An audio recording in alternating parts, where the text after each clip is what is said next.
The stories. The quiet truth inside that coastal hospital wing. The hospital sat 2 blocks from the water, and the wing that faced the inlet stayed quiet through every busy shift. People joked about the sea air, then lowered their voices near that corridor like sound itself preferred to drift away there. On a mild spring morning, Leora Penn showed up with her coffee and a checklist, planning to finish safety checks before lunch. She was 34, and she worked as the environmental services supervisor, which meant she tracked odors, stains, leaks, and things nobody wanted to notice. She liked simple goals, like swapping cracked casters on linen bins before anyone tripped while rushing a patient. The storm last week flooded a basement stairwell, and today she wanted to log the final moisture readings and close the work order. Everything else could wait until the afternoon. Her plans changed before the first break. A nurse from the cardiac floor stopped her by the supply elevator and asked a question that landed with a small cold wait. "Did you move a bed out of 12 East overnight?" the nurse asked, because that room looked freshly mopped and nobody had the call light plugged in. Leora said no, then walked the nurse back to 12 East. The room held a made bed, smooth as a catalog photo, the kind of smooth that usually meant empty or staged. The call light cord curled like a quiet reminder, and the plug lay against clean tile.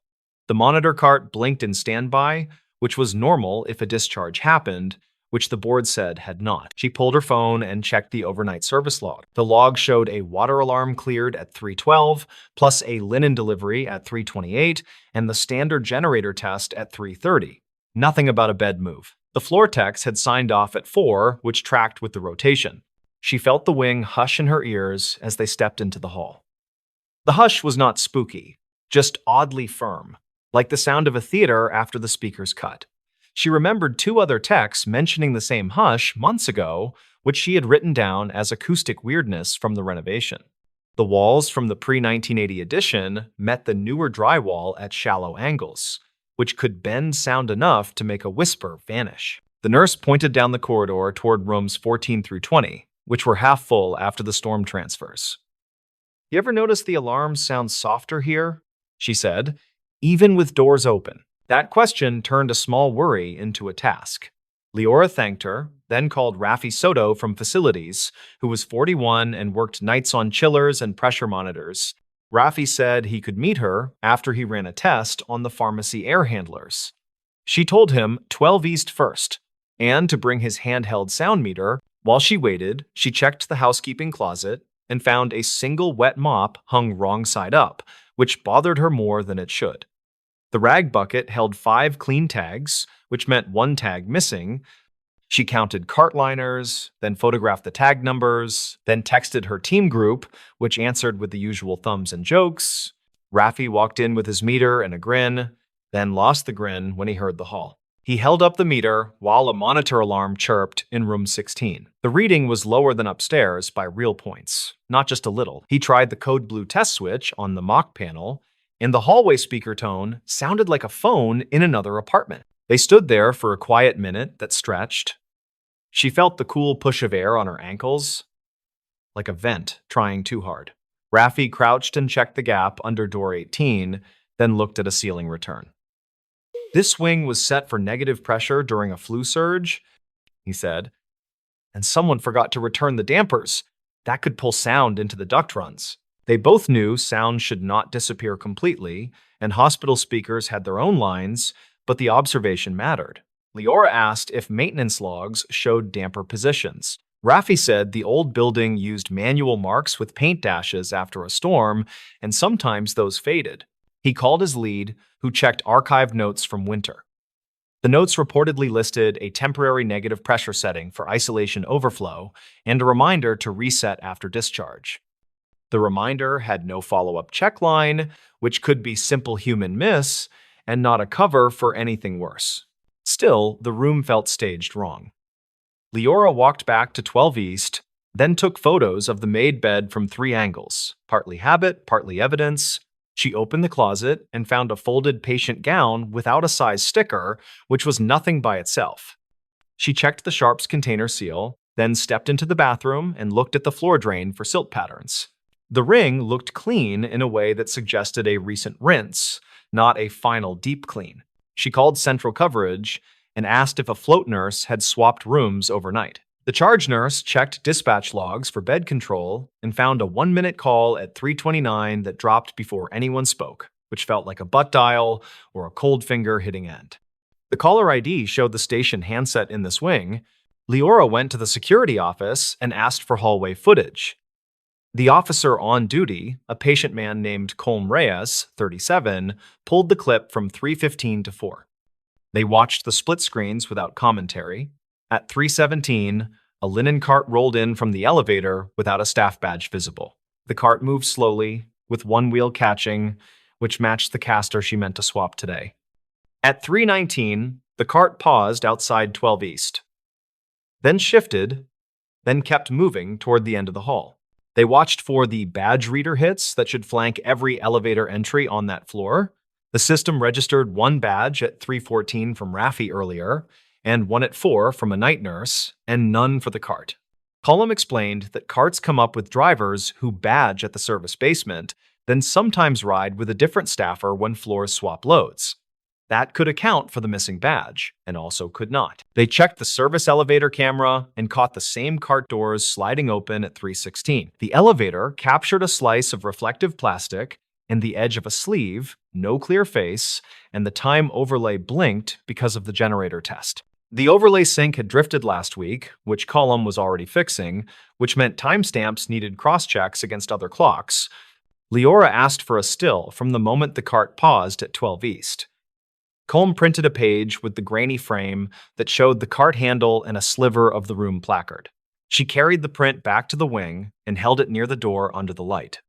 The sliver matched the height of the placard, which confirmed little, but the angle of the cart showed the handle turned inward, which delivery staff rarely did when rolling past. She took out her moisture reader and checked the wall behind the bed. The numbers showed dry, which fit the recent mopping. She checked the strip beneath the bed casters and saw a thin gray smear that did not look like dust. She swabbed it with a clean wipe and noted a faint powdery drag on the cloth, not slippery like floor finish. She sent the wipe to Central Supply with a note asking for a basic powder test, which was really a habit from her last job at a larger facility. In that job, she once traced a peculiar residue back to construction dust tracked from a blocked stairwell, which explained an odd cough cluster that week.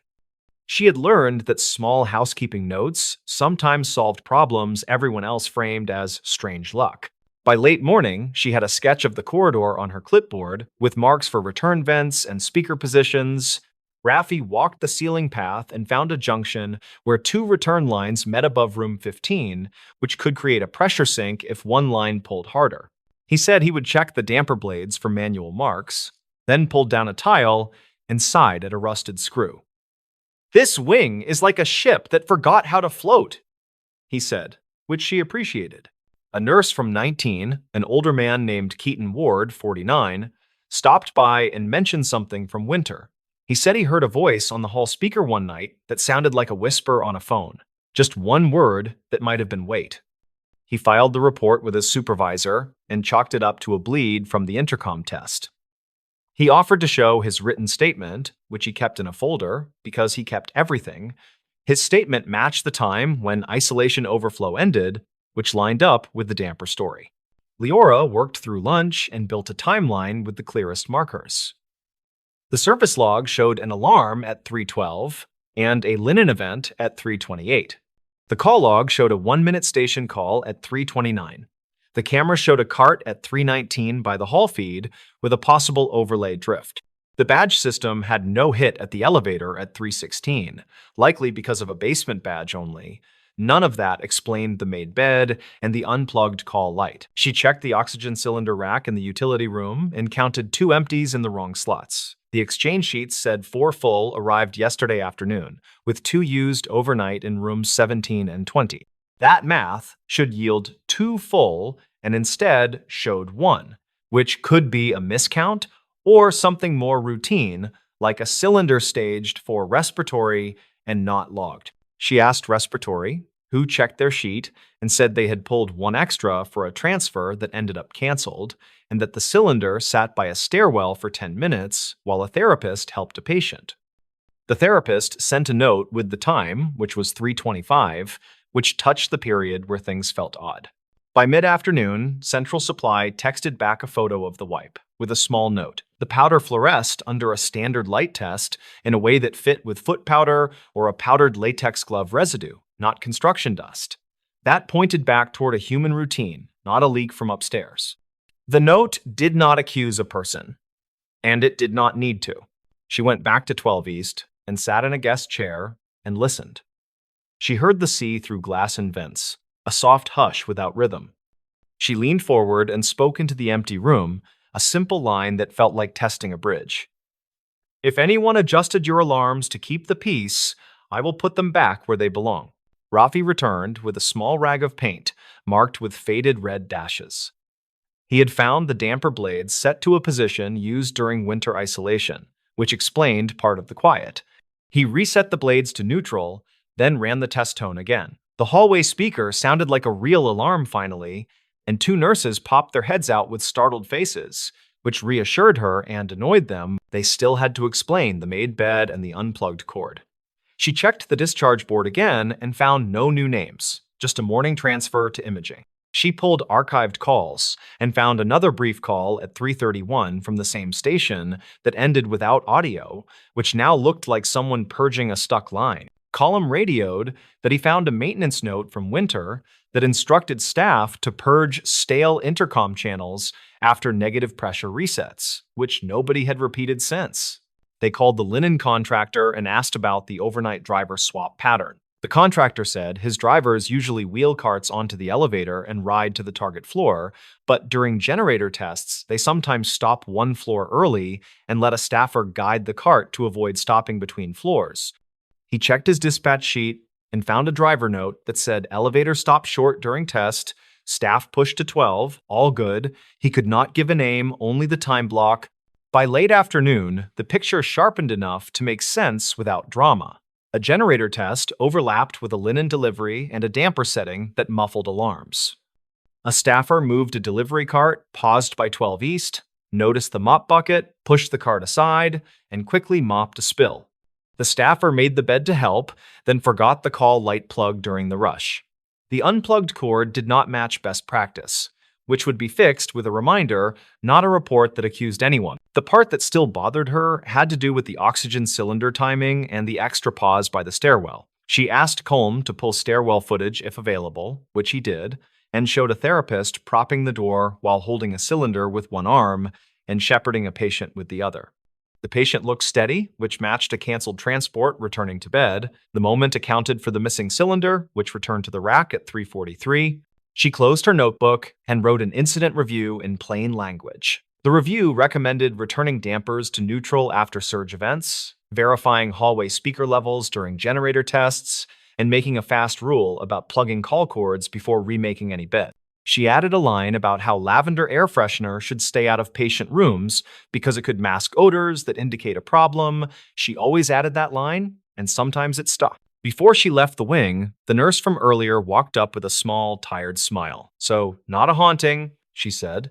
"Just a lot of people doing 3 jobs at once." Leora nodded and answered with the calm confidence of someone who had stared at too many messes that looked like mysteries. "It is pretty much always the simple chain," she said, "and sometimes the chain gets quiet enough that nobody notices the missing link." That evening, after the emails went out, she stood by the loading dock and watched the inlet. The tide came in without hurrying, and the gulls wrote slow lines across the air that nobody would ever read. The wing would sound normal tomorrow, which meant patients would hear every beep that mattered, and staff would hear every page that counted. The quiet truth had not been a ghost, or a cover, or a headline. It had been dampers, timing, human judgment, and a hallway that swallowed sound for a while. She locked the dock door and tucked her clipboard into her bag. She would never tell the story with flair, because the unsung fixes never loved applause. She would remember the hush, though, and the way it taught her to trust the boring explanations first, then test them anyway. In a building stacked with lives and wires, truth rarely shouted. It arrived like a tide in a coastal wing, steady and patient, and loud enough once you fixed the vents. The stories. This abandoned cabin is a warning trap in winter. The old cabin beside the county line looks empty from the road during storms. Yet a warm porch light appears. Drivers aim for it when whiteout wipes the world because a light means shelter, or at least a neighbor. Rhea Calder is 36 and works as a county snow operations supervisor, and she keeps a spiral notebook of storm anomalies. She shows up before dawn, checks blades and salt loads, and marks complaint calls with a thin blue pen. Her goal this morning is simple: get the ridge plowed before the school runs, then swing by a trouble spot. The spot is a bend near an abandoned mining cabin, where people keep calling for help when the sky goes white. The incident that changes her plan starts with two archived calls that ping the same mile marker and both mention the same porch light. The first caller said the light flicked on like someone waved them in, and then their SUV sank past the axle in drifted powder. The second caller said he saw reflective stakes like a private driveway, and he trusted the stakes and followed them in. Rhea drives out with a plow and a county ranger, and the wind pulls spindrift across the hood like milk. She idles beside the bend, then walks the last stretch on a packed lane that should not exist. The lane is narrow, precisely the width of a small plow, and the snow on its edges shows a scalloped bite that her crews do not leave. She studies the porch light, which is wired to a salvaged marine battery and a hockey puck-sized solar panel. The cabin window is boarded, yet bare footprints cross the porch, and the snow on the mat is tamped smooth with a boot heel. A battery radio inside clicks on and off on weather band, then goes silent like a timer has died. A tow truck appears before Rhea can call the last caller back, and the driver waves from a bright red cab. He introduces himself as Tully Grange, and he says he just happened to be nearby, which is unlikely on a weekday morning before the bus runs. He backs toward the trapped SUV with a practiced arc, then stops when Rhea holds up a hand. "This is county equipment," she says. And he shrugs, then says he can wait in the pullout. She notes the pullout was not there last week, because she passed here in a smaller storm and saw only brush and drift. The fresh gravel under his tires is a tan quartz blend not used by their supplier, which her crews call peach pit gravel because it stains gloves. Complication lands in small details that refuse to match, and details are the only honest witnesses in bad weather. The reflective stakes near the porch are county colors, yet the plastic sleeves are slightly glossy, which means hardware store knockoffs. The stake spacing mirrors a county driveway template, yet the end flare is reversed, which a training manual would not allow. She opens her spiral and writes the count of stakes and the order of colors, then photographs each with her phone. The ranger sets a trail camera on a fence post, angled at the bend, and another on the porch beam, both tagged with the hour and coordinates. Rhea pulls a corner of the mat and finds two zip ties and a clipped wire, both wet from this morning, not last week. Investigation moves step by step when the storm pauses and the phones ring less, so she visits a gas station near the turnoff. The clerk says a red tow truck fills up on calm days and buys coffee for anyone who mentions the cabin. A retired school bus driver named Lauren Ibarra stops for a paper, and he says he saw private plow tracks peel off before the storm, then vanish in wind. She requests dispatch logs for the past 3 winters and filters for that mile marker, then highlights clusters that pair with heavy snow. Callers mention the same porch light, the same reflective stakes, and the same quick tow arrival, which dispatch marks as helpful. She watches a dash cam clip from last month where the light clicks on as the hood swings left, then the video ends with a soft crunch. Archived calls from 2021 mention a ham radio voice that says shelter is nearby, and then silence like a squelch cut. A volunteer firefighter says in a witness statement that the cabin used to be a safety cache and now nobody claims ownership. A Forest Service mail thread she prints at the office says the cabin fell off the map after a boundary change in 2019. Rhea returns with 2 crew trucks and a trooper who knows every rancher along that ridge, and they wait for nightfall. A thin moon slides behind blown cloud, and the porch light pops alive at the first gust, soft and steady like a welcome sign. A compact pickup rolls up from the far side with its lights off, then a figure hops out and crouches at the porch corner. The ranger whispers that the figure holds a small remote, and the light changes from dim to bright after a thumb tap. Rhea steps forward and says, "Good evening," and the figure bolts toward the pickup, then slips where the packed lane meets churned gravel. The trooper covers the exit with his lights, and the pickup idles in a pool of steam, and the figure surrenders with hands up. They identify him as a subcontractor to Grange Recovery, and his jacket pockets hold a keychain remote and two spare batteries. Zip ties match the ones under the mat, and a roll of reflective tape matches the stakes, which are cut to driveway template lengths. He says he was only maintaining a safety light and keeping the lane open, which is not a service the county requested. Rhea stays methodical because motive hides under habit, not speeches that arrive too fast. She asks where the gravel came from, and he says a supplier in the valley, yet the receipts in his glove box show a hardware warehouse 2 counties south. She asks why the radio trips a loop on weatherband after the door opens, and he says it helps people feel calm. She compiles a timeline that starts with a bridge closure 3 winters ago, which pushed navigation apps toward this county road. Drivers used the cabin light as a wayfinder during whiteouts, while their maps insisted the bend belonged to a safe connector. The subcontractor and a partner groomed a false lane with a small plow, then dragged a lure line past the porch to a drift.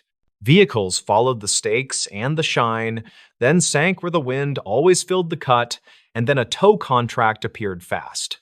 The subcontractor had a scanner tuned for dispatch, and he shadowed snow squalls, then nudged the light when a hood turned.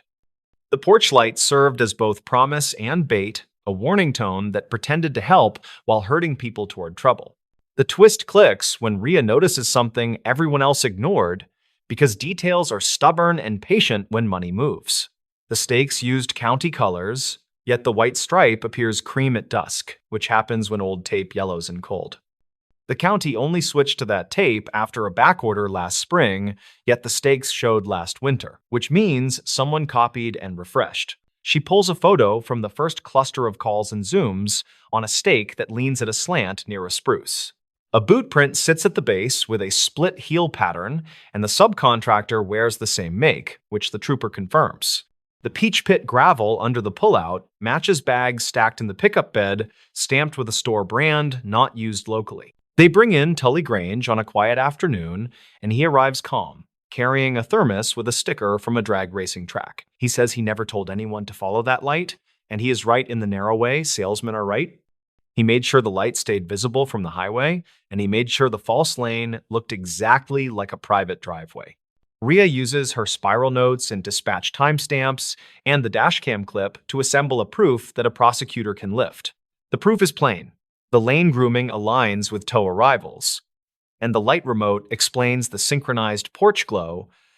The radio loop satisfies a claim of safety service, yet the loop trips only when a door opens after a driver commits. Witnesses give short statements. A school custodian says he saw stakes in a truck behind the parts store, and a rancher remembers a trailer loaded with gravel. A hardware buyer confirms past orders of reflective sleeves and tape in county patterns, then prints invoices with dates that match storm weeks. The trail camera video shows the subcontractor stepping off distances with a tape measure, then pressing reflectors into drifted banks. The county files charges on false markings in a long list of fraud-related counts, and the state adds a charge tied to interference. Rhea builds a corrective plan with simple steps: remove the stakes, angle the porch light away from the bend, and post clear closure boards. She requests new advance signs that warn of no outlet during storms, and the road team builds a berm past the bend. In spring, she visits the cabin in daylight when the stream runs high and the spruce throws a clean shadow. The boards are still up, and the marine battery sits in a crate with a tag that says evidence in blocky marker. She writes a last page in the spiral: cabin neutralized, tow arrivals normal, and local drivers back to watching the sky instead of a lure. She keeps the dashcam clip on her work desktop as a reminder of how easily stressed people choose the first light they see. She writes a line on a training slide: never chase glow in a whiteout, choose distance markers and windbreaks and patience. She speaks at a town meeting using plain words, then thanks the bus drivers and the ranch hands who notice small things that save bigger things. According to a statement filed later, the subcontractor said he borrowed the idea from a forum where recovery outfits shared winter tips. The forum is archived now, and the thread title mentions hazard magnets, which makes her jaw tighten in a quiet office. She forwards the archive to a state liaison, then shuts her laptop and listens to the heater tick inside the shop. 2 winters later, a driver who once followed the light sends the department a short letter with a photo of the bend in Sunday. The letter says, "Thank you for fixing the trap, and thank you for posting signs that speak like a human, not a brochure." Ria pins the photo on the bulletin board and draws a small check beside the mile marker on a laminated map. The cabin still stands, where the wind stacks powder against the wall, and a jay hops along the porch rail after a thaw. People talk about that porch like a lucky star in a bad stretch. Yet the real luck was a person with a notebook. A false beacon is a cruel thing in winter, and the fix was not a heroic beatdown, only careful eyes and a stop. She drives past when each first snow begins, then checks the berm and the markers and the culvert past the spruce. The road hums under studded tires, and the bend looks like any other bend in a county full of the same bends. She knows a trap can wear a smile and a soft bulb, and a warning means nothing unless it points away from harm. The old cabin still looks empty if you do not look close, and light can lie when money needs help. Ria prefers the dull honesty of a reflector that never blinks, and a berm that refuses to pretend it is a road. She closes her spiral at the end of each shift and treats winter like a puzzle that pays back the patient mind. The stories. Motel room key log raised a warning at noon. The motel stood behind a tired strip mall where the highway bent east, and the room key log flagged a warning at noon. The manager said it had never done that for a single guest before, and the front desk software timestamp looked clean. Tamsin Rourke was 38, and she worked as a freelance transcriptionist who liked quiet rooms near highways. She checked in after a morning dental appointment, and she asked for a corner room away from the ice machine. Her plan was simple and forgettable, and she would upload 2 interviews before dinner without distractions. She had a cheap grocery salad chilling in the mini fridge, and she set her laptop near the lamp. The incident started when she left for a quick walk along the frontage road, and she returned before lunch. The red light on the lock blinked twice when she placed her key. And then the handle felt sticky for a second. She slid the key again, and the green light appeared, and the door opened without resistance. Something in the room felt slightly wrong, and her neat habits made that feeling hard to dismiss. Her notebook sat an inch off its earlier square alignment, and the privacy latch hung down at a different angle. The remote was upside down on the bed runner, and the curtains were parted just enough to show the lot. She did not panic, and she checked the window first, then the bathroom, then the closet. Nothing obvious was missing, and nothing valuable looked disturbed, and the safe still clicked with the same code. The manager, a steady man named Karim Doss with a careful way of talking, came up with a portable printer. He said the lock system kept an audit trail, and he could print the last 50 entries for peace of mind. He pressed a button on the encoder box, and a strip of paper fed out with lines that looked like a receipt. He pointed at a line that read, "Warning at 12:00. And he frowned at the code beside it. Karim said the warning usually meant repeated wrong keys, or a master key used in the wrong sequence. He asked whether she had trouble at the door, and she said the first swipe was odd, but it finally worked. He said housekeeping had not reached the swing yet, and the schedule showed rooms 5 through 10 blocked for later. He also said maintenance had no work orders near her room, and the pool pump had their focus today. Tamsin asked for a copy of the printout, and he tore the strip carefully and handed it to her. He said the desk software would mirror the entries, and the access times should match the paper record. He offered to change her room, and she said she preferred to stay if he could figure out the timing. She needed to finish her files, and moving would cost an hour of careful setup that already worked. He left to check the system downstairs, and she began a small investigation with habits learned from years of odd jobs. She took pictures of the desk layout, and she wrote down the position of the remote and notebook. She opened the fridge and felt the salad lid, and condensation traced the shape of her thumb. She photographed the hallway from her doorway, and she watched the corner mirror for anyone watching her room. Her phone showed an unknown missed call at 11:59, and the voicemail held only air and a soft tap. The timestamp placed the call 1 minute before noon, and that matched the printed warning by chance or design. She saved the file and wrote voicemail at 11:59 on a sticky note, then kept going. She recorded a short clip of the lock blinking pattern, and she took a still of the latch angle. Karim returned with a more complex explanation, and he looked both apologetic and curious. He said the central software showed 4 events around noon, and 2 were standard heartbeat checks. He said the third line was the warning, and the fourth line was her successful entry.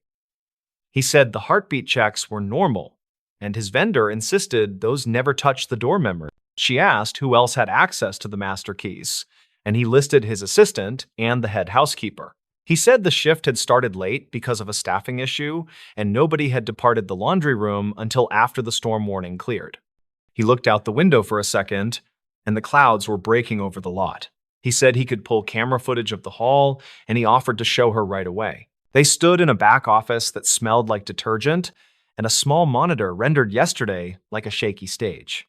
The hallway camera faced the vending alcove, and her door showed only as a sliver to the right. She could see the housekeeping cart parked across from a stairwell, and the garbage bag over its handle moved like a slow flag. She could also see the timestamp in the corner, and it froze now and then. Karim scrubbed to 11:58, and the hallway stayed empty except for a flicker near her door. He paused and rewound, and the ghost of a reflection crossed the chrome of the vending machine. The time stamped 12:00 when a shadow fell across the carpet, and then the monitor hiccuped through 4 frames. When it recovered, the cart stood an inch closer to the stairwell, and a candy bar wrapper twitched near the baseboard. He said the recorder sometimes skipped frames when the network hiccuped, and the storm probably did that earlier too. He said he would export the clip for backup, and he pressed a key that made the machine work. He printed another lock log at the front desk, and he noticed the codes looked different than the hallway printer. He muttered that the right column no longer showed the same vendor identifiers. Then he shrugged. Tamsin stayed gentle but persistent, and she asked for the front desk call records for the last 2 hours. He logged into the phone system and printed a list, and the sheet showed her incoming call at 11:59. He said the number looked like a regional call center trunk, and he did not recognize the exchange. He also pointed to a call from housekeeping to the desk at 11:47, and the note field read linens. She walked back to the room and pushed the privacy latch up, and she placed a glass against the door to hold it steady. She laid the 2 printouts side by side and traced the times with a pen, and she felt the rhythm of a pattern. The warning line sat like a pivot between routine checks, and the voicemail landed like a pebble against glass. She put her ear to the door and listened for wheels, then returned to the desk. Her own notes from the morning had a small clue that now felt louder, and she leaned into it. The motel website had listed check-in at 3, and the desk allowed 11 that day after a phone request. She remembered the clerk saying the system was fussy about early openings, and he had to enable the room manually. She asked whether that action wrote to the door, and he had said it usually did not write outside the server. She decided to create a timeline using what she had, and she kept her sentences short inside her head. She wrote walk begins at 11:25, and she wrote return at 11:58 by phone clock. She marked unknown call at 11:59, and she marked warning at noon per log. She marked successful entry after noon, and she left a space under the hallway camera skip. She started checking external sources that could anchor the minute hand, and she searched for weather alerts. The city office had posted a gust advisory that morning, and the timestamp read 11:49 on the archive page. The motel shared the notice on a social feed, and that repost time read 11:52. She noted those times and circled the hallway camera skip, then took another breath. 2 doors down, a long-term guest named Felton Jarvie stepped out with a laundry bag, and he watched her writing with polite curiosity. He wore a maintenance polo from a utility company, and his hands were clean in a careful way. He asked if everything was all right, and she said the door log showed a warning while she was gone. He said he heard a tap near noon from her door, and he thought it was someone knocking softly. Felton told her he had walked past the vending alcove at 11:55, and the housekeeping cart was not there then. He said the head housekeeper usually parked by the elevator, and moving the cart to the stairwell meant a quick run. He said the stairwell door sometimes stuck in humid weather, and people jiggled it with hip or shoulder. He offered that detail without drama, and he returned to his laundry with a nod. She wrote, witness heard soft tap near noon, and she wrote cart location changed between 11:55 and noon. She returned to the office and asked Karim whether any staff used the stairwell before lunch. He said the head housekeeper clocked a call to the desk for linens at 11:47, and she likely went down the stairs to the supply room. He said he could ask her directly, and he picked up the radio. The head housekeeper, a brisk woman named Vina Ortega, arrived with a ring of keys and an honest face. She said she did not touch room 9 that morning, and she stayed focused on laundry because 2 new hires were out. She said she parked the cart by the stairwell at around 11:56, and she ran down for pillowcases. She said she saw a man on the landing who said he was looking for the ice machine. Vina described the man in a way that felt practical, and Tamsin wrote each point without rushing. He wore a light jacket with a stitched logo that looked like a mountain, and he carried a slim plastic folder. He kept his head down when he passed her, and he said something like, "Sorry, wrong turn," in a low voice. Vina said she did not see him after that moment, and she returned with pillowcases within 2 minutes. Karim asked whether the man entered any rooms, and Vina said no with a clear shake of her head. She added that the folder looked like those carriers used by sales reps who drop off rate sheets, and she shrugged. Tamsin asked if any vendors had appointments scheduled around noon, and Karim checked a clipboard near the computer. He said a door lock vendor had promised a firmware push window this week, and the note read, "Watch for noon checks." He called the vendor number from the contract, and a recorded line explained a service window had occurred overnight earlier that week. The recording mentioned that local controllers might resynchronize during the next heartbeat, and some systems would show noon test entries. It said the entries should not appear as warnings, and any warning codes indicated a local misconfiguration with time settings. Karim put the phone down slowly and exhaled. This turned the printed warning into something less mysterious and more technical, and yet the soft tap and shifted items remained. Tamsin asked whether the motel had shifted clocks recently, and he said they had updated everything after a power blink in late spring. He said the head housekeeper never touched the controller closet, and only he and the assistant manager had the key. He said the assistant was off-site today, and the key hung in his pocket. Tamsin asked for the stairwell camera if available, and he said that stairwell lacked coverage by an inch of budget. She asked whether a rear door camera covered the bottom of those stairs, and he nodded with measured relief. They pulled up the rear camera, and a narrow view showed the delivery alley and a sliver of the stairwell door. The timestamp now froze less often, and the light shifted across an oil stain like a lazy sundial. At 11:58 by the camera clock, the stairwell door opened just enough to spill a thin triangle of light. A figure in a light jacket stepped into the frame, and the stitched logo matched Vina's description by shape. He held a slim plastic folder against his side, and the posture looked like someone carrying documents that should not bend. He walked toward the alley exit, and he kept his head angled away from the lens. Karim printed the clip details and wrote down the frame references, and he looked grateful for the anchor. He called the city non-emergency line and reported a suspicious trespass with time and description, and he received a reference number. Tamsin stayed in the office while he spoke, and she scanned the clip again for details that might connect. The jacket logo looked familiar, and she leaned closer to the screen. She remembered a flyer in the lobby about avalanche readiness training from a regional outdoor store, and the mountain logo resembled that brand. She found a photo of the flyer in her morning snapshots, and the triangles of the logo matched in a crude way. She wrote possible brand match on her notes, and then she reconsidered the cleaner explanation. She asked whether any delivery drivers wore similar jackets from a local supplier. Karim said a laundry service delivered on Tuesdays, and their shirts had a wave rather than a peak. He said a copier technician had visited last month, and his vest reflected light in bright stripes. He also said a door lock vendor rep had visited in 2019, and that rep carried a thin folder and spoke softly. He pointed to an old business card taped inside a drawer, and the logo on the card was a shield. Tamsin returned to the voicemail and listened again, and the soft tap in the recording felt more like a brushed microphone. She increased the playback speed, and the hiss changed pattern, and the tap now sounded like a door meeting a frame. She looked at the lock and imagined someone swiping a card and bumping the door with a shoulder, then backing off. The warning at noon could align with an invalid swipe, and the soft tap could be that bump. She compared the hallway camera skip with the rear camera movement, and a pattern gained weight. The hallway camera froze near noon exactly when the stairwell door opened downstairs, and the network load could explain that. The housekeeping cart shift lined up with Vina jogging to the supply room, and the man could have slipped past as she turned. The voicemail hit her phone as the man reached the bottom door. and the network jitter added noise.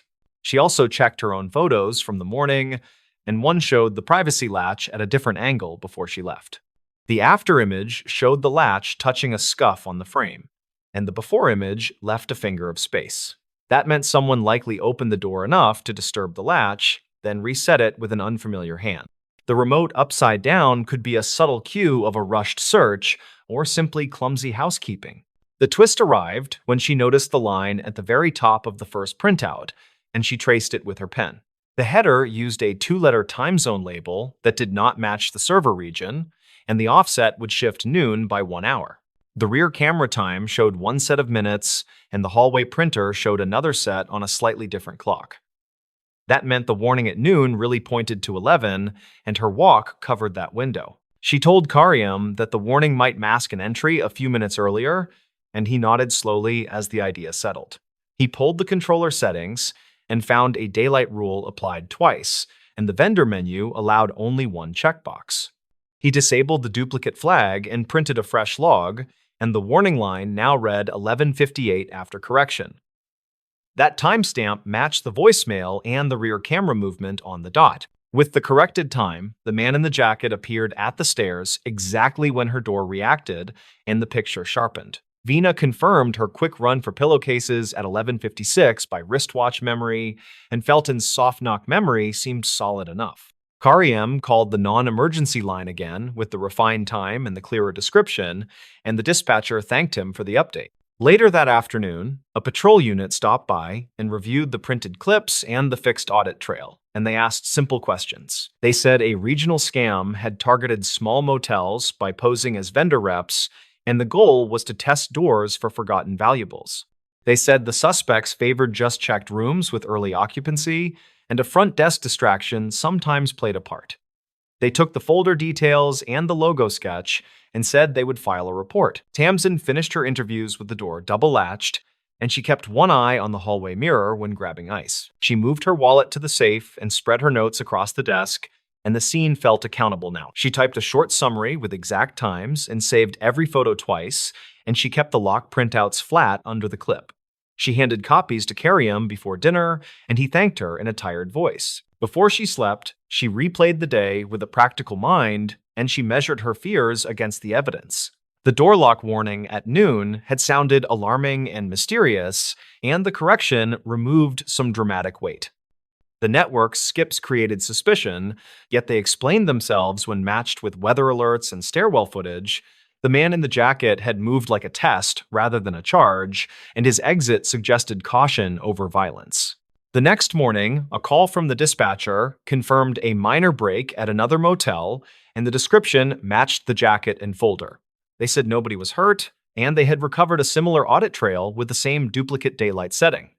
They asked for permission to retain Karyam's clips for training, and he agreed after printing a release form. The report would remain bland and useful, and that felt right for everyone involved. Tamsin returned the key at the desk and asked for a printed receipt with checkout time, and she tucked it carefully away. Karyam had fixed the controller settings and ordered a second camera for the stairwell, and he looked relieved. He said he would schedule a vendor review of the master key sequence, and he promised to retrain the desk on early room openings.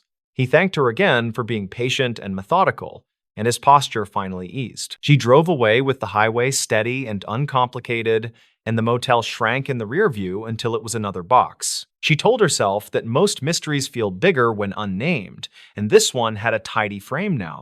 The log had raised a warning at noon, yet the truth landed minutes earlier, and the whole story hung by a misaligned clock. She kept the copies in a folder labeled Motel Room Audit, and she let the day be ordinary again. The stories. The night guard, who logged footsteps beneath the church basement.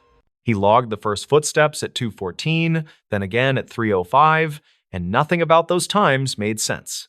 The basement lights stayed off, the motion sensor blinked idle green, yet something moved under the concrete where no hallway existed.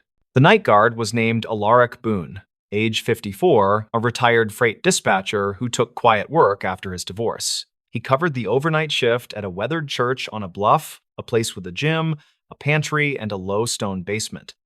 His simple goal for that Tuesday was making rounds, checking doors, keeping the coffee hot, and finishing a crossword before sunrise. During his second loop, he heard the first set, a faint two-beat rhythm under the boiler room, steady and human. He froze by the cinder block wall, his pencil lifted, and he realized he could feel the vibration through his shoes. He marked the time in his pocket notebook, then radioed a single check-in to keep the board honest. The church sat near a small river where old mills once ran, and tunnels stitched the slope like forgotten seams. He had heard stories from lunch volunteers about a coal chute, a dumbwaiter, even a choir passage sealed long ago. None of those old features mapped exactly to the boiler room, which sat on fresh concrete poured after a flood in 2005. Alaric finished the round and told himself it was heat pipes, which seemed reasonable, though the tempo was wrong. The boiler was off to save fuel, set to wait closer to dawn, and the thermostats showed a flat night. He waited near the fuse panel and heard it again, slow steps south to north, then quiet like someone listening. He walked upstairs and checked the parking lot, which held a single sedan from a choir tenor who worked late. Across the street, the antique shop was dark, its sign unlit, the display of rotary phones a grid of dust. The guard wrote the second time down, circled it, and added a question mark he would rather have avoided. He kept a clean log because writing straight helped his nerves. A trick learned dispatching trucks through winter storms. His notebook already listed door tests, flashlight levels, and notes about the food pantry deliveries with initials and counts. Now it held two odd entries about a place that should have been solid fill and reinforced slab. On Wednesday, he set a baseline, because the simplest first step is confirming the pattern before trying explanations. He arrived 10 minutes early, brewed coffee, and walked the perimeter before the staff left and the alarms armed. He chalked a thin line along the boiler room floor, just a mark to see if any hairline crack shifted. At 2:17, he felt the same two-beat rhythm. Heel, then toe, careful, like someone stepping between puddles. It moved toward the old pantry wall, paused, then returned, and he heard a small scrape, as if brushing stone. He checked the chalk line and found nothing disturbed, which frustrated him more than if he had found scuffs. He called the on-call contact, listed as Pastor Lionel Cade, age 61, a spare-voiced man who rarely slept. The pastor answered and said the church once tied into a storm culvert and the city sealed it after floods. He added that the map might be wrong, since old projects drifted from paperwork when donations moved faster than permits. The footsteps returned at 3:11, and he recorded them by holding his phone against the wall, letting the mic listen. The audio picked up a rhythmic, bassy thump and a single metal tick, like a ring hitting a pipe. He labeled the file with the date and the time and sent it to himself because he backed up everything. On Thursday, he walked the block in the afternoon and spoke with Rhea Voss, age 47, the daytime custodian. She said a volunteer once mentioned a hatch under the choir risers, then shrugged and said that was before her time. She also said a city crew excavated near the alley last winter, chasing a water pressure loss on the block. He pulled the Public Works hotline and asked for archived lines, using calm words and the steady cadence that gets patience. The operator routed him to records, where an email arrived with basic utility diagrams marked revised after 2005. The drawing placed a retired branch running 30 feet under the church, labeled Service Abandoned with a faint dotted spur. He printed the map and folded it into his pocket, then took his shift with a small knot riding his stomach. That night, the sound came earlier, 1:59, and closer to the North Foundation, which meant a path existed. He pressed his ear to the block, ignored the smell of dust and fuel oil, and heard soft breathing between steps. He decided to compare his notes against external clocks, a habit from dispatch that filtered coincidence from signal with patience. He checked transit schedules and found a freight delivery to the antique shop at midnight every other day, closed route. He marked those days with a triangle in the margin, then noticed the footsteps fell hours after the truck departed. On Friday, he asked the food pantry director, a patient woman named Mavis Alcott, age 50, whether someone used the basement. She said the pantry closed at 6 and the keys were tracked. Then she looked worried and asked if something happened. He told her he heard odd noise, nothing dangerous yet, and he would keep her informed before calling the police. He reached out to a friend who knew Boots by tread, a park ranger named Pietro Licari, age 42. Pietro listened to the phone recording and said the spacing suggested a careful adult, not a kid, likely carrying weight. He told Alaric to watch for a scrape on the off foot, a marker of someone testing boards or stones. That night, Alaric brought a cheap wildlife camera from a hardware store, just a unit that logged sound and temperature changes. He set it in the boiler room, not for video since there was nothing to see, but for time-stamped audio. He also sprinkled a narrow ribbon of flour near the expansion joint because footprints sometimes post where eyes cannot. At 2:08, the floor hummed lightly, the air felt cooler near the wall, and the camera clicked after a shift. Later, he played it back and heard a new detail, a small spray like water under pressure, then a hand tap. It sounded like someone touched a pipe and felt for vibration, which made the knot in his stomach tighten. On Saturday afternoon, he visited the public library and asked for old fire insurance maps, the kind surveyors hoarded. The librarian brought a set from 1948 and 1963, which showed a coal room under the choir. A narrow passage ran toward the river, marked as service, with a note stating shared utility with neighboring parcel. The neighboring parcel matched the antique shop, which made sense to old builders who shared trenches and split costs when money was scarce. He copied the sheet and took it to the pastor, who studied the lines, then sighed and rubbed his jaw. The pastor said a previous board closed the passage after a minor flood, then let the city handle whatever remained. Alaric asked permission to open the old choir risers to check for a hatch, and the pastor agreed to supervised access. They pulled 2 sections and found only plywood and dust, which meant the hatch was either gone or moved. Yet, along the north sill, a set of nails showed different age, darker and uneven, as if boards were reused. That night, the footsteps ran later, almost 4, and quicker, like someone in a hurry who disliked being underground. He thought about calling the police, but worried he would deliver a false alarm and lose the trust he needed. Instead, he called the non-emergency line and reported suspicious subterranean noise, and the dispatcher logged it with a routine number. On Sunday morning, a congregant named Basil Ortega, age 60, told him he once saw steam venting in the alley. Basil said it happened near a rusted rectangle that looked like an access panel, then he made a helpless shrug. He also said an unfamiliar white van loaded crates behind the antique shop 2 nights earlier, long after the truck left. Alaric used his lunch to walk the alley, where he found a metal cover sunk into cracked asphalt beside an old drain. The cover was not city standard, the screws mismatched, the edges marked by recent scrapes where a bar pried. He took photos from 3 angles and emailed them to the pastor, then placed a tiny pencil mark by a bolt. He returned that night and listened, and when the footsteps began, he watched his phone clock and checked the flour. The new powder held a single faint dent by the joint, not a full print, but enough to show pressure. He leaned closer and smelled faint bleach, which meant someone cared about leaving little behind, a detail that narrowed possibilities. On Monday, he flagged the city water department and asked whether any reports showed pressure fluctuations overnight in that block. A supervisor called back and said there were brief spikes every few nights around 3, like a valve opening and closing. He added that an inspector noted a missing cap on a retired service branch near the river last winter. That call changed the tone, because pressure spikes paired with footsteps turned from mystery to infrastructure problem with risk. He told the pastor he would ask police for a walkthrough, then called the same dispatcher and requested a non-emergency assist. A patrol officer arrived with calm posture and a flashlight, listened to the audio, and agreed to a careful look.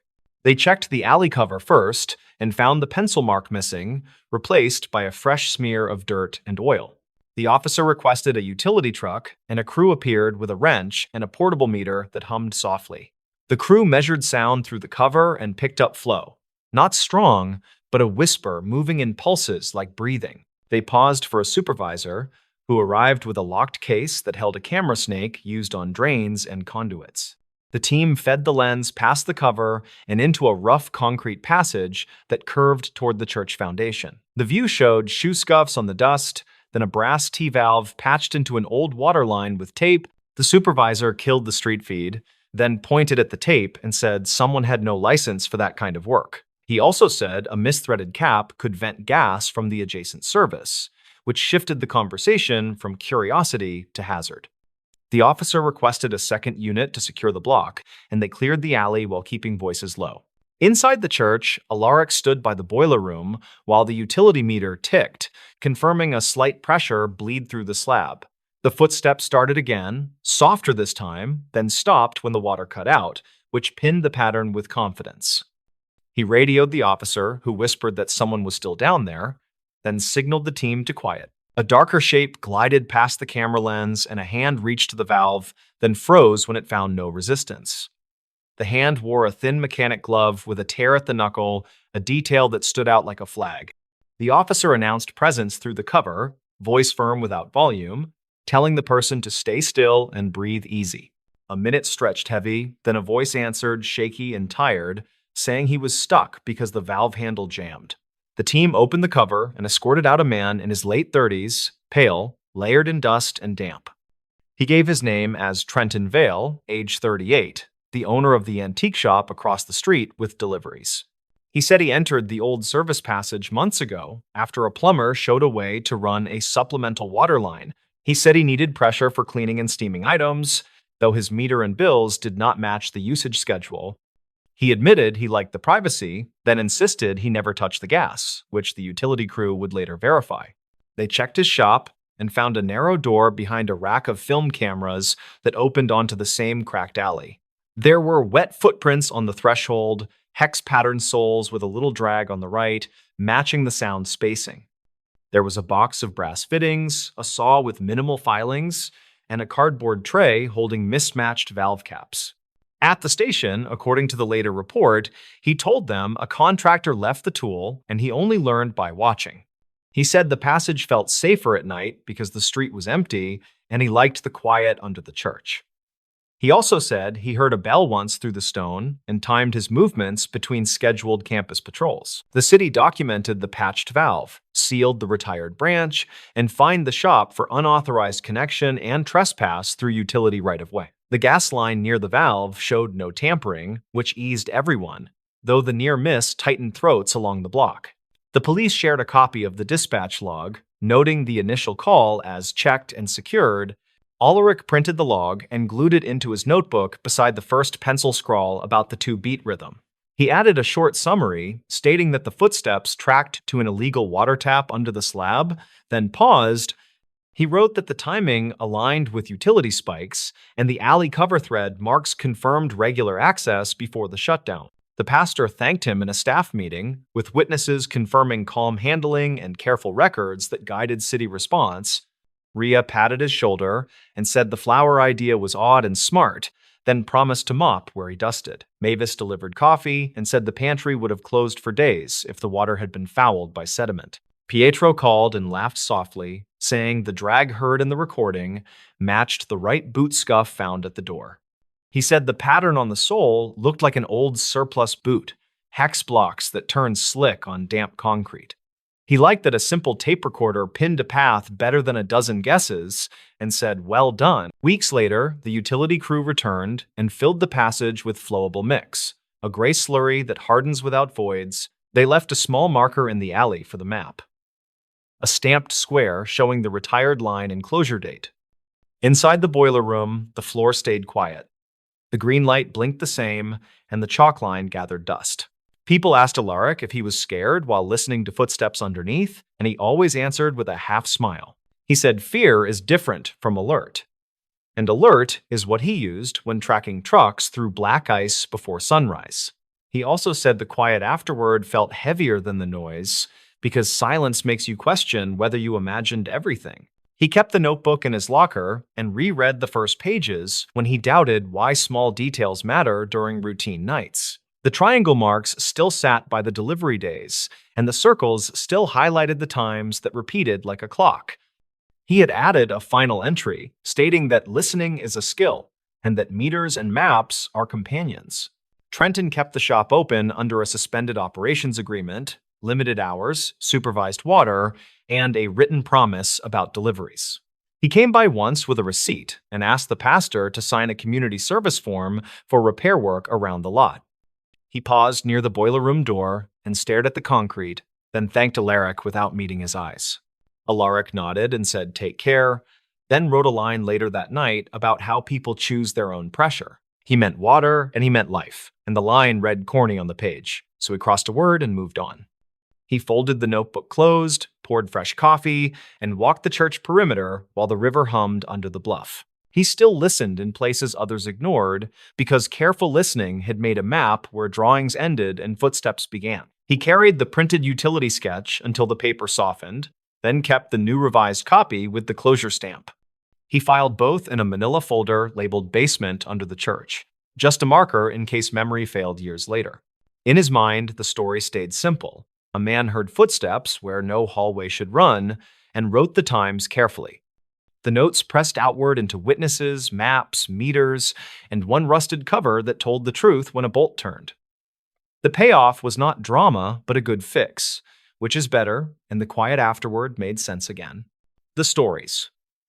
Paramedic returned a ring to this hospital wing. The ring sat in a small evidence pouch with a folded intake label, and the label named this hospital wing. Security logged the delivery in the overnight book with a careful time, and they filmed the handoff at the ambulance bay. Calder Ruiz was 34, and he worked nights on a private ambulance that covered the mixed urban fringe. He drove a high-mileage rig with a sticky rear latch, and he kept a quiet notebook under the dash. He finished paperwork after sunrise when the cafeteria coffee tasted burnt and the elevators finally ran without packed gurneys.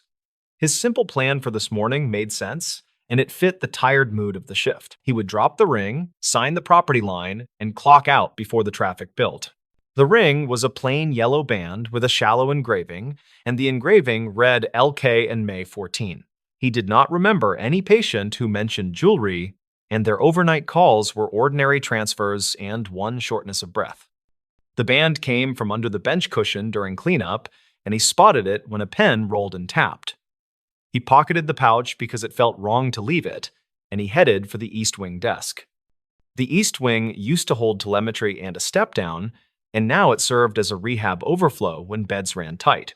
The desk kept a property log from older times, and the same binder continued through years of tape and patchwork pages. The unit clerk looked at the label and frowned, and she called for the charge nurse by habit. The charge nurse checked the overnight admits and shook her head, and she said nothing matched a ring for this wing. She asked which patient lost it, and he told her none of their patients mentioned a ring at all. She said they could place it in central security, and they would open a claim if anyone asked later. He nodded but felt a tug, and the label still named this wing in plain handwriting. He asked if the desk ever handled stray property like that, and the charge nurse said it occasionally happened. A maintenance tech leaned from a ladder and listened, and he said the East Wing had its own ghosts by reputation. He laughed when the nurse shot a look, and he added that he meant the cardboard kind. He explained that old property envelopes sometimes turned up behind cabinets, and housekeeping would move them along. He said linens and small items traveled strange paths when movers closed floors, and people forgot until someone asked later. Calder thanked him, then he asked permission to check the binder for older notations. The clerk slid it over and pointed to a rule that said deliveries needed 2 staff signatures. The binder held thick pages with names and room numbers, and some entries noted patient transfers to other wings. Calder skimmed recent weeks and then months, and nothing showed the initials LK, or any ring notes. He asked if the wing ever logged items that did not belong to current patients, and the clerk said rarely. She remembered a wedding band that fell through a bed frame on a weekend, and it took months to track. She said a therapist found it during a lift motor replacement, and the family cried when they got the call. The clerk shrugged and said the hospital felt like a moving chest of drawers, and odds and ends migrated forever. Calder walked to security with the pouch, and the guard on duty scanned the label with a handheld. The guard said the pouch style looked older, and the zip strip color was not used anymore. The guard printed the receipt and asked for a description, and Calder gave the engraving as clearly as possible. The guard searched a property database and found no ring tickets for the wing, and his search covered 2 years by default. Calder asked if there were archived losses in older years, and the guard said records before 2014 were scanned PDFs. The guard called upstairs and requested access to a shared drive, and the wait felt like a small eternity. Calder stood under the camera bubble and reviewed his shift notes, and the notes listed 4 dispatch times with addresses redacted here. He wrote a short line about a transfer from a rehab floor with a pleasant dog calendar, and he wrote another about a night custodian who kept a radio. None of the lines mentioned a ring, and none of the patients wore jewelry in obvious ways. He opened his phone gallery and checked the bench photo he took for restocking, and the timestamp matched their return to the bay. The ring did not appear in that picture, and the bench looked clean and dull. He wondered if the ring slid loose after the photo when the rig shuddered, and the thought did not settle his nerves. The guard waved him back and offered a chair, and they opened a folder of ripped black and white scans. One report flagged an incident in the East Wing, and the date read May 14 of 2010. The note said a patient property bag failed during a bed change, and a ring listed as L.K. went missing. The report said staff searched the room, and linen hampers were checked in central processing. A second note added that the family could not be reached, and a voicemail box stayed full for weeks. The case closed without resolution, and the scan ended with a faded stamp that looked handmade. Calder felt the small click that happens when separate lines meet, and the label suddenly seemed heavier than its weight. He asked if the room number was legible, and the guard zoomed until the pixels turned into blocks. The number looked like 212 or 217, and the wing layout had changed since then.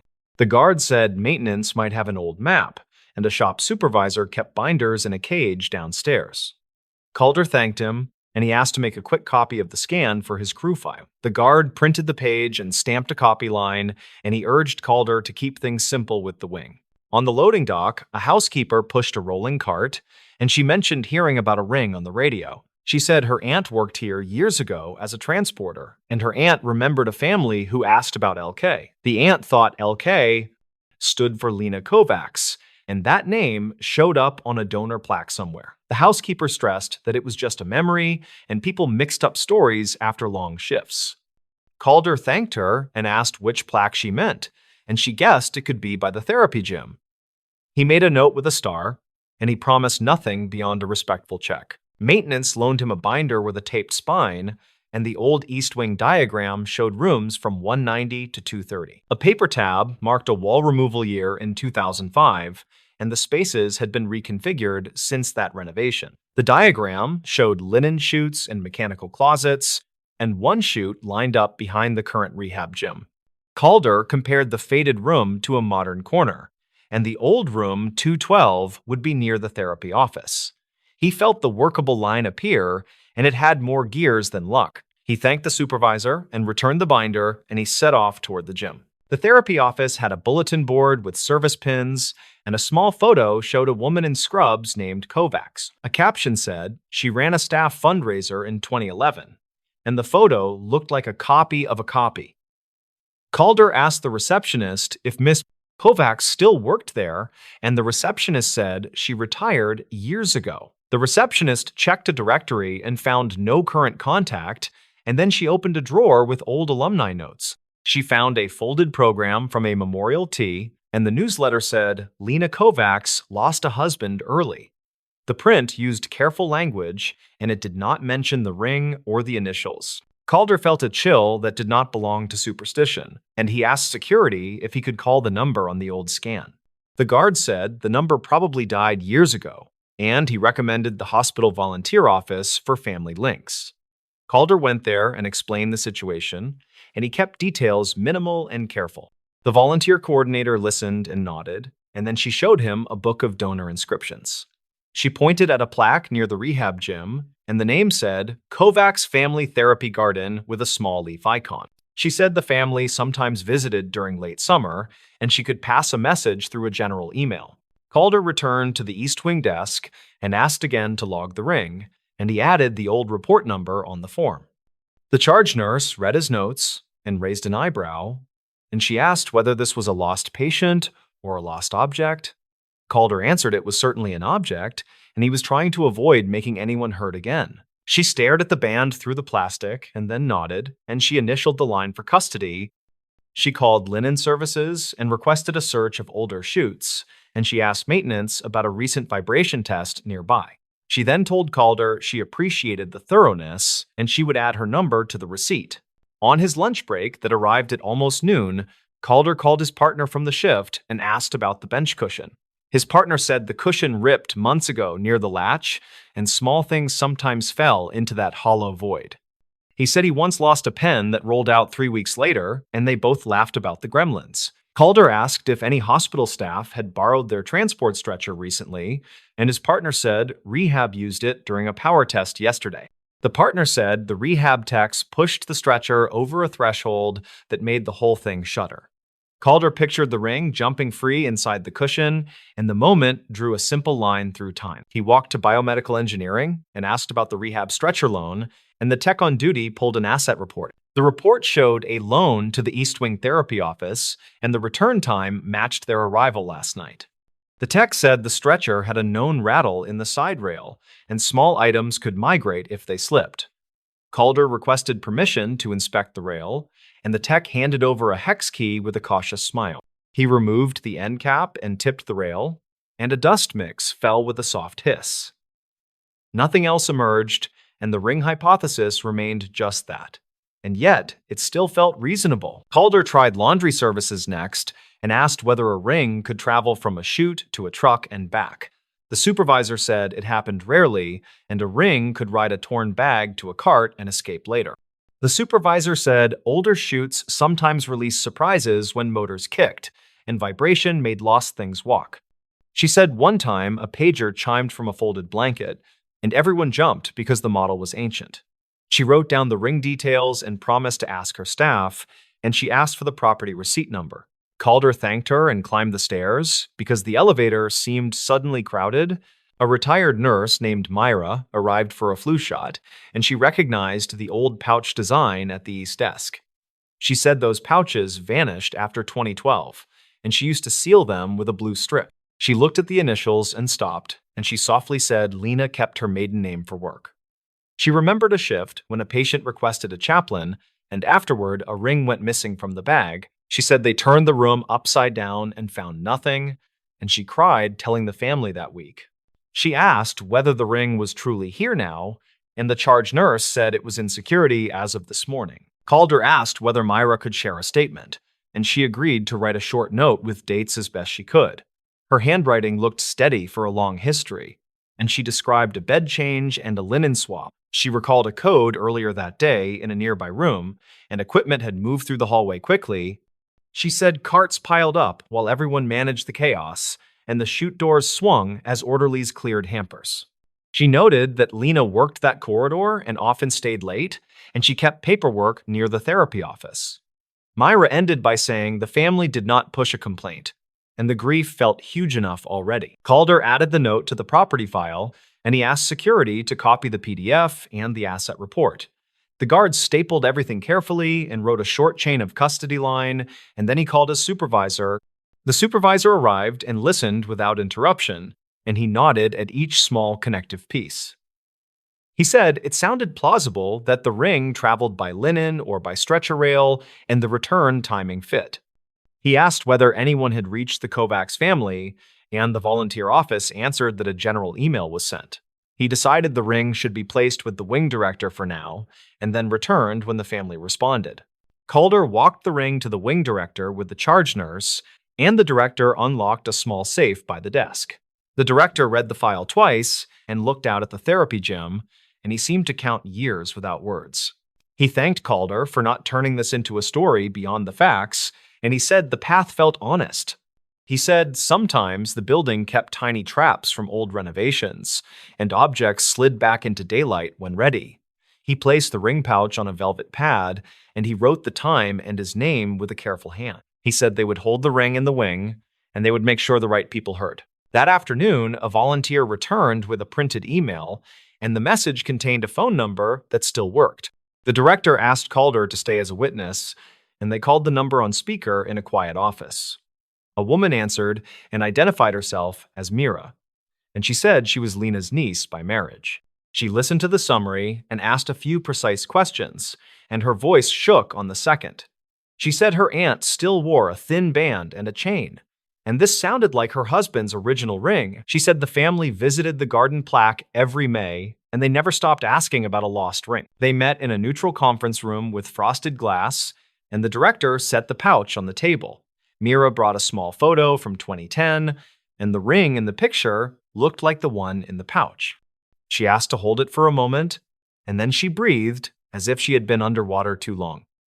She pointed to a tiny scratch on the inner edge, and it matched a bike fall from their early years together. She explained that the initials were his and hers, and the date marked the wedding by a justice in a quiet office. She thanked the room and said she did not want a ceremony, and she was just grateful for care. Calder signed the witness line and pushed the pen toward the director, and the moment felt weightless and plain. Mira asked whether anyone would mind if she visited the therapy garden, and the director offered to walk her there. She asked if the ring could remain with the wing for a little while, and she wanted to place flowers first. The director said the wing would be honored, and he promised to contact her if any details surfaced later. Calder stood back and watched the distance between grief and closure collapse, and it looked like a hallway finally cleared. He nodded to the charge nurse and pocketed his notebook, and he promised to replace the bench cushions soon. 2 days later, the linen supervisor called Calder and said a tech found a torn seam in the stretcher cover. The tear ran along a hidden edge that opened under vibration, and small things could hide there without notice. The tech also found a coin lodged deep inside, and its date hit the same era noted in the file. The supervisor said this was not proof of the ring path, and it felt like a friendly witness. Calder took a picture of the seam and added it to the binder, and he logged the maintenance request for replacement. The small chain of custody now included the rail and the cover, and the line grew stronger without pretending certainty. The wing director arranged a short gathering by the therapy garden, and a few staff who remembered Lena came by. They set a small card that said, "Returned to the East Wing," and they left space for a family decision. Mira arrived with her 2 cousins and a bouquet, and she asked if she could speak to the gathered staff. She thanked everyone for treating the story with hands open, and she said the ring could stay displayed for 1 week. After that week, she would take it home, and she would bring it back every May as a quiet practice. People nodded because the balance felt right, and the garden bench caught the late light gently. Calder watched from the edge with his coffee, and he remembered the pen that tapped the bench before he saw the ring. He thought about the way buildings hold on to things, and how people read meaning into dust and echo. He thought about dispatch logs that look cold until someone traces them, and then the script becomes a real day. He considered the lines that join strangers into an honest arc, and he respected each break where evidence speaks. The ring did not prove fate, and it did prove persistence, and it showed that care can be methodical.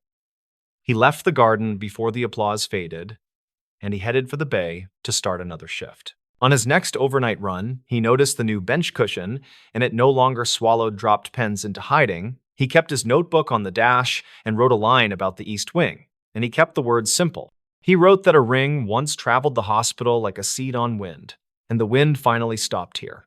He wrote that people made that stop happen by checking maps and calling quietly, and by not rushing a story.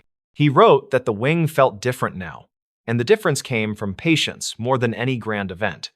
He closed the book and turned on the radio, and the night answered with the ordinary sound of work. Weeks later, the director sent a copy of a small framed note, and it now sat by the garden plaque. The note stated that a staff family recovered a long-missing ring, and it had rested here for a time. It stated that the return involved a paramedic, a clerk, a guard, a supervisor, and a retired nurse. It added that the file included a torn stretcher cover and a scan dated May 14 of 2010.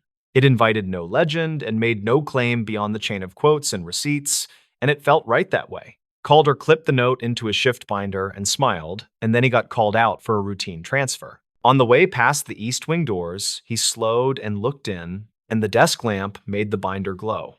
The charge nurse raised a hand without words, and the unit seemed calm in the bright noon. He thought again about how evidence moves on small wheels and how the best stories stay quiet when finished. He considered how many families carry unclosed lines and how sometimes a lost object can stitch one shut. He knew this ring did not solve grief, and it gave shape to a memory that had gone thin with years. He swung the rig into the daylight and felt the road through the wheel, and the city rolled forward like usual. Months later, he learned that Mira returned each May with flowers, and she touched the glass with the ring inside. The volunteer office kept the file updated in a narrow drawer, and the drawer label read East Wing Recoveries. Security replaced the camera bubble over the bay and kept the old unit for parts, and they joked about relics. The maintenance supervisor finally tossed the torn cover after documenting it, and he felt oddly proud of the careful record. The hospital moved through another winter without big headlines, and the garden kept the same soft wind under the windows. Calder kept working nights and never chased mention, and the crew understood without any speech at all.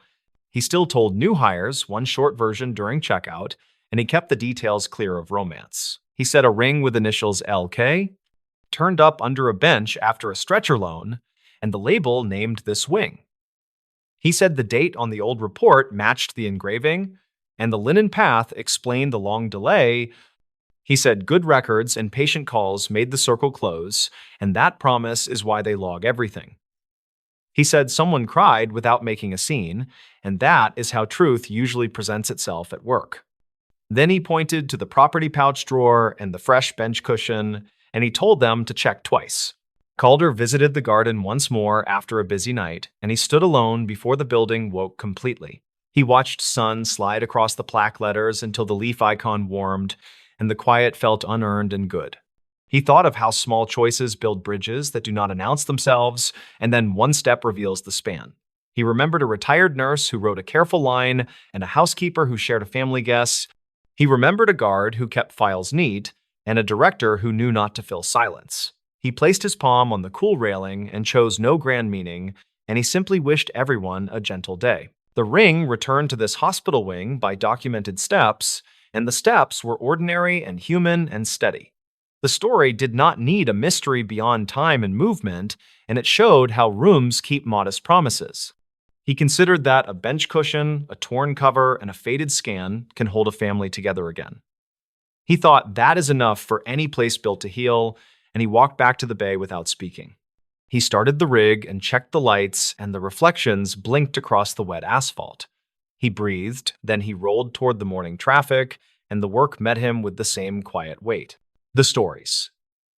Why this librarian flagged a proof of life card. The card did not belong in a stack of overdue notices, yet there it sat with block letters that actually read proof of life. The wording was too blunt for a library reminder, and the date matched a missing persons flyer that had quietly vanished last winter.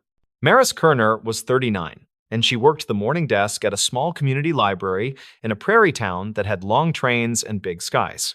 She checked returns, cleared fines, and tried to keep the printer from chewing student papers, hoping for a dull day with a long lunch. Her goal was simple: close the backlog of donations before closing, then update the archive request for a retired teacher who loved local history. The plan changed when she tapped the card with one finger because the letters felt pressed in a way that was not like normal ink. She knew the circulation trays by heart, and this one had been emptied by a student helper with careful notes on every slip. The proof of life card had no barcode or call number, and the stock felt heavier than the free postcards the library ordered every spring. A sticker on the back said Bridgeview Motel, and that place had shown up in quiet conversations when a woman stopped coming to water aerobics. Neighbors had reportedly asked the police for wellness checks, and dispatch logs showed 2 visits with no contact and no forced entry recorded. Maris asked the student helper if any patron left a note at the desk, and he shook his head and said nothing unusual had happened. She opened the staff notebook and found a scribble from last night that read, "Man with scar asked about photo paper and left in a hurry." The notebook entry had a time near closing, plus the initials of a part-timer who did not scare easily, which made her stomach tighten.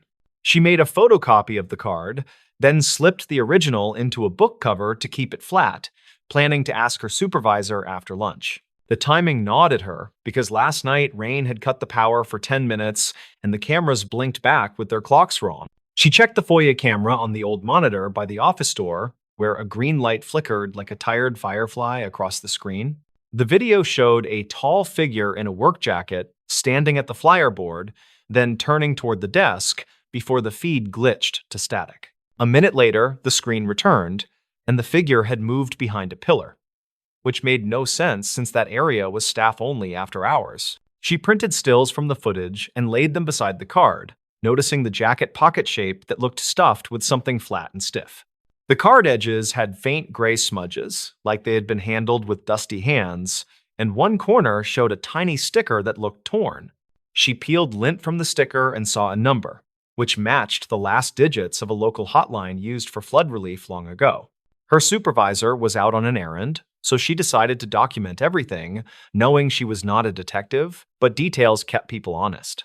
Maris called the non-emergency line and described the odd card, the motel sticker, and the camera glitch near closing, keeping her tone steady. The dispatcher asked her to hold, then returned and said a patrol would swing by, and asked her to secure the item until an officer arrived. While waiting, she opened the public catalog and searched Bridgeview, which pulled up a donation record from 2 summers back with a box of maps. The donor was listed as private family, and an address field said held for pickup, with a note that their phone had been disconnected that year. A patron named Delma walked up with a jar of quarters for prints and saw the stills on the counter, then whispered that the jacket looked familiar. Delma taught sewing in the church basement and said a man with a melted-looking scar came by Wednesday asking for a needle and strong thread. He had reportedly talked about fixing a tarp at that motel on the highway, and he had paid with a crumpled gift card that looked homemade. She also remembered the man asking if the library still did photo classes, then smiling without humor when she said the classes ended years ago. Maris wrote everything in the staff notebook, then cropped the foyer still to circle the jacket pocket with a blunt pencil, careful not to tear it. She opened her phone and checked an old neighborhood group where a post from late winter asked for tips about a missing woman named Ria. The post used the first name only and said she liked thrift store puzzles, and the comments mentioned a motel room that smelled like bleach. A follow-up comment linked to a news clip from 2019 about a different incident at the same motel, which felt like a bad pattern. Officer Tegan arrived and listened, then photographed the card and the stills, and asked if anyone had tried to peel the motel sticker further. He turned the card under the desk lamp and breathed out because the raised letters were not printed but pressed through from the other side. He slipped a thin blade beneath the sticker and lifted it enough to read a second word, which looked like the start of a last name. He asked if the library kept archived calls for the front desk phone, and Maris said the system stored recent messages on a shared drive. They played back last night messages and heard a clipped voice ask for the hours, then whisper ask for the archivist who knows the maps. The message ended with a scrape and a hotel air unit hum, the kind that never warms a room, and they both felt the hair on their arms rise. Tegan asked if anyone here used the title archivist, and Maris said the nearest was her, since she handled the local history binders and photo scan. He nodded and said that meant the caller likely knew the library as a place where old things were kept safe, which made the card more urgent. Maris pulled the old donation form and found the private family listed a small storage locker by the river bridge as their preferred pickup site. She searched the county records computer and found a title transfer after the spring floods of 2017. When storage units were damaged, one line showed the locker contents listed as personal papers and photo negatives, then a note that a relative disputed the disposal months later. The motel had reused the locker number as a room code during renovations, according to a flyer in the staff scrapbook that covered local businesses. The proof of life wording now looked less mysterious and more like a desperate signal from someone who knew how librarians react to exact phrases. Tegan requested a welfare check at the motel and asked Maris to print the donation records, the foyer stills, and the message transcript for the file. He also asked if she had seen someone with a needle pack from the makerspace drawer, and she said the pack went missing last week after closing. He thanked her and stepped away to call, while Maris carefully slid the card into an acid-free sleeve used for rare pamphlets and early maps.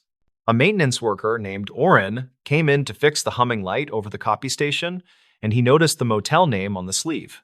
He mentioned a rumor that their laundry machines ran all night, louder than any other place in town, like they were washing heavy canvas. He also said a delivery truck sometimes idled by the back doors in the rain, which he saw while plowing the lot during a late storm this spring. He looked at the foyer still and pointed to the figure shoes, saying they looked like rubber overshoes that left squeaky prints on polished floors. Maris opened the incident binder for building issues and found a slip from 2 months earlier about wet footprints near the history room door. The footprints were noted as narrow and shallow, like someone walked carefully to avoid noise, and the cleaner found a small thread stuck to a vent. The thread was taped to the page, a gray synthetic line that matched heavy-duty tarp edging from camping gear, which made her pulse quicken. She copied that page for Tegan, then checked the missing person post again, where a comment mentioned a puzzle with one piece sharp enough to cut. A second patrol car rolled past the windows, then slowed and parked, and Tegan met the officers near the vestibule and pointed at the sleeve. They spoke quietly, then one officer asked if the library had a public scanner capable of high resolution, and Maris said yes in the makerspace. They asked to scan the card under different light angles, which she facilitated, and the image showed faint impressions of letters on the back.